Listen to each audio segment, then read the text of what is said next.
दोस्तों, तुर्की की तारीख के दूसरे हिस्से में मैं आपको खुशामदीद कहता हूँ। पहले हिस्से में हमने आपको ज़माना कबल अस तारीख 2500 कबल मसीह पहले तुर्की के बारे में बताया था। इसके बाद कांसी का दौर 2500 कबल मसीह से 700 कबल मसीह के बारे में डिस्कस किया था। लोहे का दौर 700 कबल मसीह से 330 ईस्वी के बारे में आपको बताया था। इस वीडियो के दूसरे हिस्से में मैं आपको रोमन दौर 330 ईस्वी से 1453 ईस्वी के बारे में, सल्जूकी दौर 1071 ईस्वी से 1300 ईस्वी के बारे में बताऊंगा, जबकि उस्मानी दौर 1299 ईस्वी से 1923 ईस्वी के बारे में और आखिर में रिपब्लिकन दौर 1923 ईस्वी से ताहाल डिस्कस किया जाएगा। तो वीडियो शुरू करने से पहले हस्बे रिवायत आपसे रिक्वेस्ट है कि चैनल को सब्सक्राइब कर दें, बेल आइकन को दबा दें और ऑल नोटिफिकेशन को ऑन कर दें ताकि मेरी वीडियो सबसे पहले आपको मिल सके। तो चलें दोस्तों, शुरू करते हैं। रूमी दौर 330 ईस्वी से 1453 ईस्वी। 330 ईस्वी के लगभग इस पूरे इलाके की अक्सरियत मसीही मज़हब इख्तियार कर चुकी थी। 330 ईस्वी में रूमी शहनशाह कस्तनतीन ने मसीहत कबूल करके इसे सरकारी मज़हब करार दिया। यही वो बादशाह है जिसने मौजूदा इस्तंबुल के मकाम पर अजीम शहर कस्तनतीनिया बसाने का हुक्म दिया, जो इसका दारुल हुकूमत करार पाया। इससे पहले ये एक छोटा सा शहर था जो बाज़नतीन कहलाता था। 7वीं सदी के दौरान मुसलमानों ने शाम और मशरक़ी तुर्की को फ़तह कर लिया, जिसके नतीजे में रूमी सल्तनत सिर्फ अनातोलिया के मगरबी इलाकों तक महदूद हो गई। 1037 ईस्वी में इस इलाके में तगरल बेग ने सल्जूकी सल्तनत की बुनियाद रखी। मशरक़ी और वसी अनातोलिया पर सल्जूकों और मगरबी तुर्की पर रोमनों की हुकूमत रही। सल्जूकी सल्तनत के ज़वाल पर इसकी बाक़ियात से उस्मानी तुर्कों ने जन्म लिया और मशरक़ी तुर्की पर अपनी हुकूमत कायम कर ली। 18वीं से 13वीं सदी कबल मसीह में यहाँ हत्तियों ने पहली बड़ी रियासत तश्कील दी। ओहदे अतीक में ये इलाका यूनानियों और फ़ारसियों के दरमियान जंगों का मरकज़ बना रहा। कभी फ़ारसी इस इलाके पर काबज़ हो जाते और कभी यूनानी।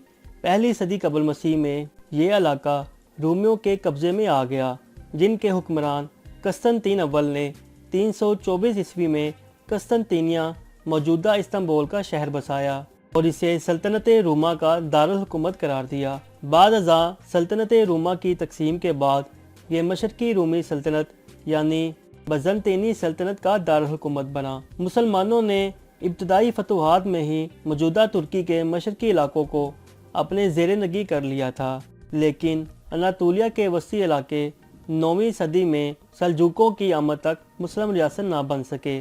बलादे इस्लामिया पर चंगेज़ खानी यलगार के बाद तुर्कों ने वस्ती एशिया से हिजरत करके अनाज़ोल को अपना वतन बना लिया। जंगे मलाज़कर्द में रोमियों पर सल्जूकियों की अजीम फतह ने इस इलाके के मुस्तकबिल का फ़ैसला कर दिया और यूँ तुर्की का बेशतर इलाका हमेशा के लिए बलादे इस्लामिया का हिस्सा बन गया। सल्जूकियों के ज़वाल के बाद तुर्की के सियासी मंजरनामे पर उस्मानी उभरे, जिन्होंने इस्लामी तहरीक की सबसे अजीम रियासत सल्तनत उस्मानिया तश्कील दी। दोस्तों, सल्तनत उस्मानिया 631 साल तक कायम रही और 16वीं और 17वीं सदी में दुनिया की सबसे ताकतवर सियासी क़ुव्वत थी। उस्मानियों की फतूहात ही के नतीजे में इस्लाम वस्ती यूरोप तक पहुंचा और मशरक़ी यूरोप का इलाका अरसा दराज तक मुसलमानों के ज़ेर नगी रहा। ज़वाल के दौर के बाद सल्तनत उस्मानिया ने पहली जंग अज़ीम में जर्मनी का साथ दिया और बिल-आखिर शिकस्त खाकर खात्मे का शिकार हो गई। जंग के बाद तय पाने वाला मुआहिदा ट्रीटी ऑफ सीवरस के मुताबिक फ़ातिहा इत्तेहादी क़ुव्वतों ने सल्तनत उस्मानिया को मुख्तलिफ टुकड़ों में बांटकर आपस में तकसीम कर लिया। 19 मई 1919 ईस्वी को तुर्कों ने इत्तेहादी जारहियत के ख़िलाफ़ तहरीक आज़ादी का ऐलान किया, जिसकी क़यादत एक अस्करी कमांडर मुस्तफ़ा कमाल पाशा कर रहे थे। 18 सितंबर 1922 ईस्वी को तमाम अफवाज को तुर्की से निकाल बाहर किया और एक नई रियासत तश्कील दी, जो जमहूरिया तुर्किया कहलाई।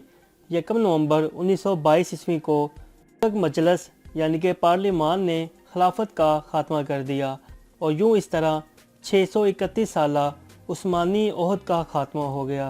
दोस्तों, 1923 ईस्वी को माहिदा लोज़ान के तहत बैन अल-अक़वामी बरादरी ने नौ तश्कील शुदा जमहूरिया तुर्किया को तस्लीम किया। दोस्तों, अब पेशे खिदमत है तुर्की की जदीद तारीख़। अगले चंद सालों में मुस्तफ़ा कमाल ने, जिसे तुर्कों ने अजीम खिदमात पर अतातर्क तुर्कों का बाप का लक़ब दिया था, वसी पैमाने पर इस्लाहात की। जदीदियत के नाम पर की गई ये इस्लाहात दरअसल मुल्क के मजहबी तशक्कुस के खात्मे की कोशिशें थी। तुर्की ज़बान के रस्मुल ख़त की अरबी से लातीनी की जानिब मुंतकली और सेकुलरिज़म इख्तियार करने का ऐलान काबिल ज़िक्र है। दोस्तों, मुस्तफ़ा कमाल, जिन्हें अजीम खिदमात के सिले में कौम ने अतातर्क यानी तुर्कों का बाप का ख़िताब दिया था, 1938 ईस्वी में इंतकाल कर गए। इनके नायब असमत अनोनो मुल्क के दूसरे सदर बने और इनके दौर में अतातर्क की इस्लाहात को जारी रखा गया। दूसरी जंग अजीम में इब्तदाई तौर पर तुर्की गैर जानिबदार रहा। इन आखिरी मराहल में मुख़ज़ खैर सगाली के तहत इत्तेहादियों का साथ दिया और बाद अज़ां अक़वाम मुत्तहिदा का बानी रुकन बना। दूसरी जंग अजीम के बाद इश्तराकी बगावत से निमटने में यूनान की मुश्किलात और तुर्की के अबनाओं में अस्करी अड्डे कायम करने के सोवियत मुतालबात के नतीजे में तुर्की का झुकाव अमरीका और मगरब की जानिब हो गया। इस सिलसिले में मगरब की जानिब से बड़े पैमाने पर तुर्की की अस्करी और इक़्तिसादी मदद की गई। दोस्तों, आज की वीडियो में बस इतना ही। उम्मीद है कि आपको मेरी ये काविश पसंद आई होगी। आपसे रिक्वेस्ट है कि वीडियो को ज़्यादा से ज़्यादा शेयर करें ताकि दूसरे लोग भी इससे इस्तिफ़ादा हासिल कर सकें। अपना बहुत सारा ख्याल रखिएगा और मुझे अपनी दुआ में याद रखिएगा। अल्लाह निगहबान।